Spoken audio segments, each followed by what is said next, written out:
है सुपरफास्ट खबरों का सिलसिला। बीजेपी प्रदेश अध्यक्ष सतीश पूनिया कोरोना पॉजिटिव पाए गए। पूनिया कल ही जोधपुर दौरे पर लौटे हैं। रिपोर्ट आने के बाद उन्होंने खुद को घर में आइसोलेट कर लिया और संपर्क में आए लोगों से जांच कराने की अपील की। सतीश पूनिया ने ट्वीट कर लिखा कि कल प्रवास से आने के बाद कोरोना की जांच करवाई, मेरी रिपोर्ट पॉजिटिव आई है और डॉक्टर की सलाह पर मैंने खुद को घर पर ही आइसोलेट कर लिया। मेरे से संपर्क में आए सभी व्यक्ति अपना परीक्षण करवा लें। सीएम गहलोत ने गैर जरूरी खर्चों पर लगाम लगाने के लिए कई बड़े फैसले किए। इसको लेकर सरकार मितव्ययिता सर्कुलर जारी किया, जिसके तहत अफसरों के एग्जीक्यूटिव बिजनेस क्लास में हवाई यात्रा पर रोक लगा दी गई है। सरकार ने नए वाहन और अन्य उपकरणों की खरीद पर भी रोक लगा दी है। इसके अलावा नए सरकारी दफ्तर खोलने और सरकारी डिनर पर भी रोक लगा दी गई है। कोरोना के चलते गैर जरूरी खर्चों में कटौती के तहत सरकार के मितव्ययिता सर्कुलर का असर लंबित राजनीतिक नियुक्तियों पर भी पड़ना तय माना जा रहा है। संवैधानिक आयोगों को छोड़कर गैर जरूरी राजनीतिक नियुक्तियों को फिलहाल टाला जा सकता है। राजस्थान विधानसभा में कोरोना की दस्तक देने के बाद 13 सितंबर तक सभी समितियों की बैठक स्थगित कर दी गई। इससे पहले अब तक ऑड इवन फॉर्मूले पर बैठकें हो रही थी। बीजेपी विधायक मदन दिलावर ने एक बार फिर कांग्रेस सरकार पर हमला बोला। बीजेपी विधायक ने सरकार पर आरोप लगाया कि कांग्रेस की सरकार घोषणा पत्र में किए गए वादों पर खरा नहीं उतर रही। मंत्री डॉक्टर वी डी कल्ला ने गुरुवार को जयपुर में शासन सचिवालय से वीडियो कॉन्फ्रेंसिंग के माध्यम से बाड़मेर के जिला स्तरीय अधिकारियों की बैठक ली। बैठक में जिलेवार प्रगति की समीक्षा की गई। अलवर के अयोध्या धाम आश्रम पर अपराधियों ने हमला कर साधु के शिष्य आशु शुक्ला की हत्या कर दी। बताया जाता है कि अपराधियों ने बुजुर्ग साधु पुरुषोत्तम दास की आंखों में मिर्ची झोंक दी और आशु की हत्या कर दी। बारा के शाहबाद वन क्षेत्र में भूमाफिया ने अतिक्रमण करने से रोकने आए वन कर्मी पर ट्रैक्टर चढ़ा दिया। वन कर्मी की हालत गंभीर बनी हुई है, जिसका बारा जिला अस्पताल में इलाज चल रहा है। कोटा के रामगंज मंडी थाना पुलिस ने कार्रवाई करते हुए 3 बदमाशों को गिरफ्तार किया और उनके पास से चोरी की 2 मोटरसाइकिल बरामद की। अजमेर में पुलिस ने ब्यूटी पार्लर में नकबजनी की वारदात का 24 घंटे में खुलासा किया। पुलिस ने इस मामले में 2 आरोपियों को गिरफ्तार किया।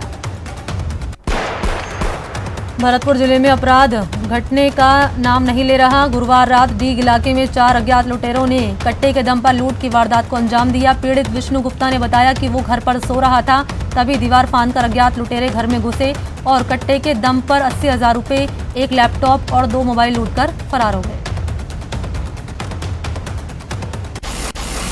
उदयपुर में एक युवक से मारपीट का वीडियो सोशल मीडिया पर वायरल हो रहा है। मारपीट की वजह प्रेम प्रसंग बताई जा रही है।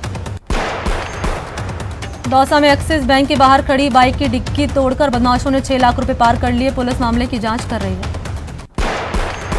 श्रीगंगानगर पुलिस ने अवैध हथियारों के खिलाफ कार्रवाई करते हुए एक युवक को गिरफ्तार किया। आरोपी के पास से 2 अवैध पिस्टल बरामद किए।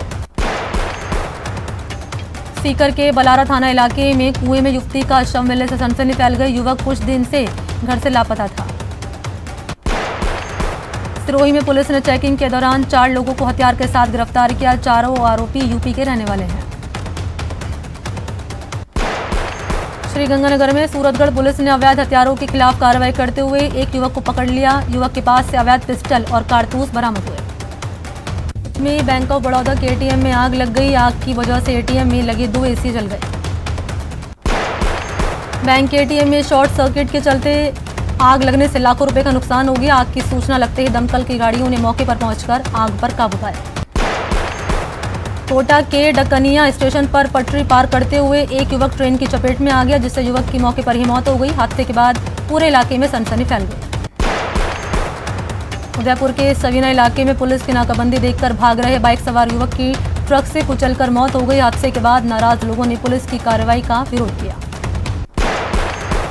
जैसलमेर में कोविड सेंटर के बाथरूम में गिरने से बुजुर्ग की मौत हो गई। बुजुर्ग का निजी अस्पताल के कोविड सेंटर में इलाज जारी है। कोटा में चंद्रसेल गांव के नजदीक रेलवे ट्रैक के पास एक मगरमच्छ की ट्रेन की चपेट में आने से दर्दनाक मौत हो गई। ग्रामीण आज सुबह नदी की ओर गए तो इन्हें इस घटना का पता चला, जिसके बाद उन्होंने वन विभाग को सूचना दी।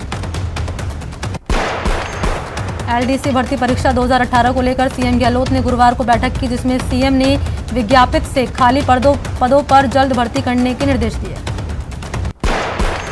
प्रदेश सरकार ने बेरोजगारों के लिए अच्छी खबर दी। पुलिस मुख्यालय ने कांस्टेबल भर्ती परीक्षा की तारीख तय कर दी। 6, 7 और 8 नवंबर को ये भर्ती परीक्षा होगी।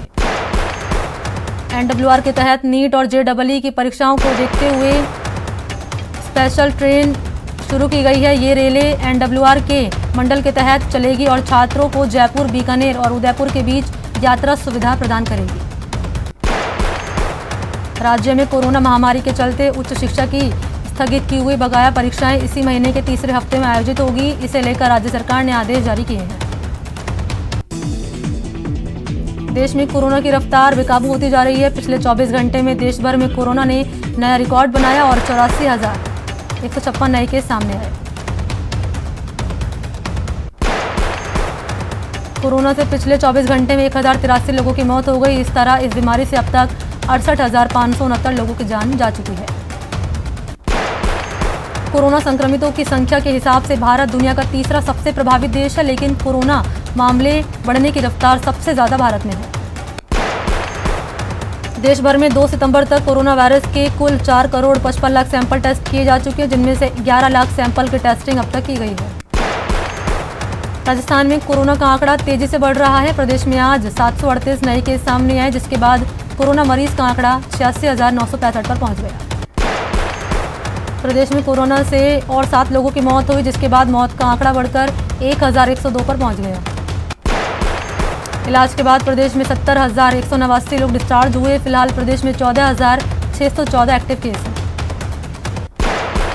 जयपुर में गुरुवार को रिकॉर्ड 370 कोरोना केस सामने आए, जिसके बाद जयपुर में कोरोना मरीज की संख्या 11,000 के पार पहुंच गई।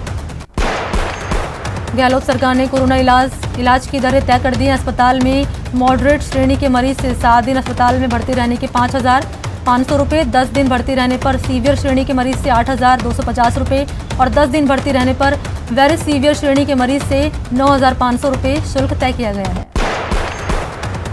सीकर जिले के नीमका थाना जेल में गुरुवार को 17 कोरोना पॉजिटिव मामले आने से हड़कंप मच गया। जेल में कोरोना संक्रमण फैलने के बाद जेल परिसर को सैनिटाइज किया गया। श्रीगंगानगर में गुरुवार को कोरोना के 17 से ज्यादा नए मामले सामने आए, जिसके बाद जिले में मरीजों की संख्या 924 हो गई।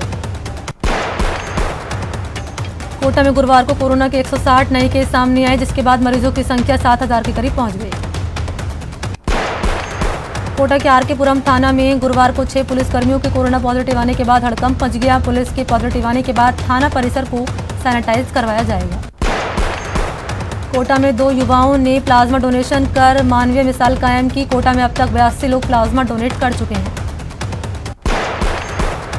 अब ई-सुनवाई के जरिए पुलिस से संबंधित समस्याओं का समाधान होगा। कोरोना संक्रमित व्यक्तियों और कंटेनमेंट जोन में रहने वाले लोगों के लिए पुलिस ने ये व्यवस्था की है।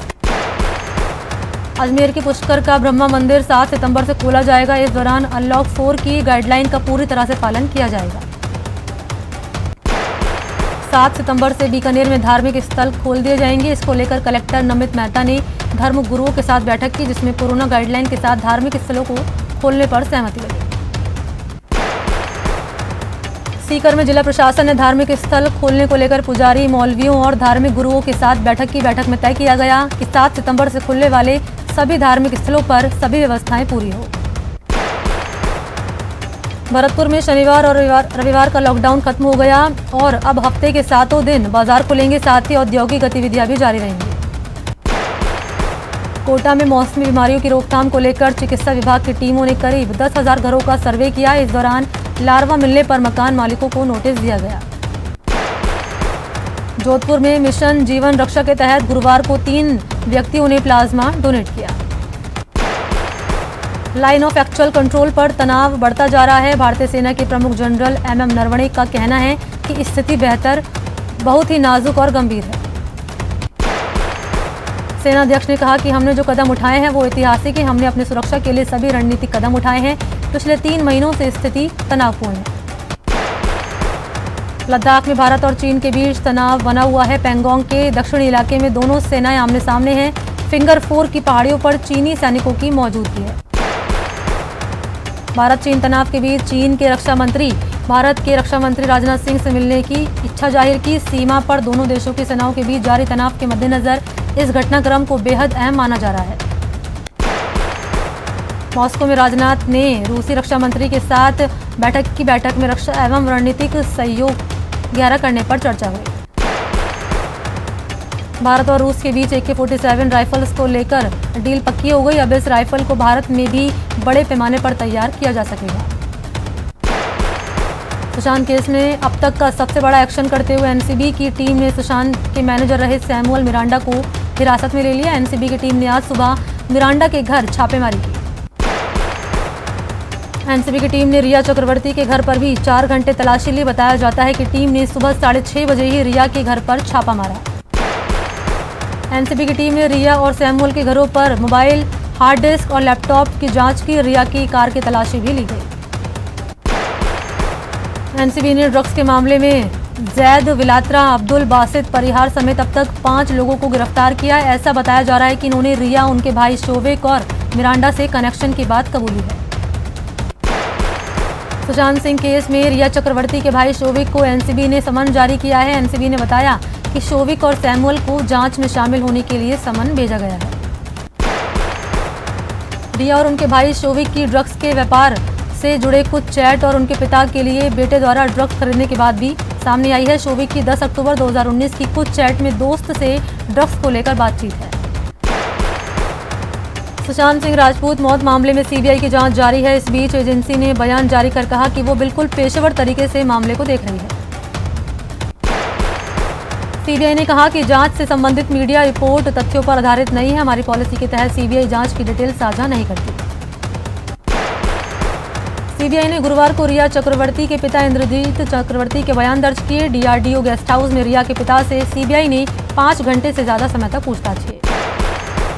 सीबीआई ने पहली बार सुशांत के मनोचिकित्सक सुजैन वॉकर से पूछताछ की। सुशांत के निजी स्टाफ नीरज सिंह, केशव बच्चन और उनके फ्लैटमेट सिद्धार्थ पिठानी से भी पूछताछ की गई। एक्ट्रेस कंगना रनौत ने शिवसेना सांसद संजय राउत पर मुंबई लौटकर नहीं आने की धमकी देने का आरोप लगाया। एक्ट्रेस ने ट्वीट करते हुए लिखा कि शिवसेना नेता संजय राउत ने मुझे खुली धमकी दी और कहा कि मुंबई लौटकर मत आना। हैदराबाद में राष्ट्रीय पुलिस अकादमी में दीक्षांत परेड समारोह है। ये से कम है। रिकवरी रेट भी लगातार बढ़ रहा है। प्रधानमंत्री मोदी ने कहा कि कोरोना महामारी ने कई चीजों को प्रभावित किया है, लेकिन भारत के लोगों की आकांक्षाओं को ये प्रभावित नहीं कर सका। पीएम मोदी ने कहा कि 130 करोड़ भारतीय आत्मनिर्भर भारत के मिशन में जुटे हैं। आत्मनिर्भर भारत का उद्देश्य भारत को ग्लोबल मैन्युफैक्चरिंग हब के रूप में विकसित करना है। चीन से जारी तनाव के बीच सीडीएस जनरल विपिन रावत पाकिस्तान को कड़ी चेतावनी दी। उन्होंने कहा कि अगर हमारी उत्तरी सीमा पर कोई खतरा पैदा होता है और पाकिस्तान इसका फायदा उठाने की कोशिश करता है तो उसे नुकसान उठाना पड़ेगा। इसी के साथ इस बुलेटिन में इतना ही। नमस्कार।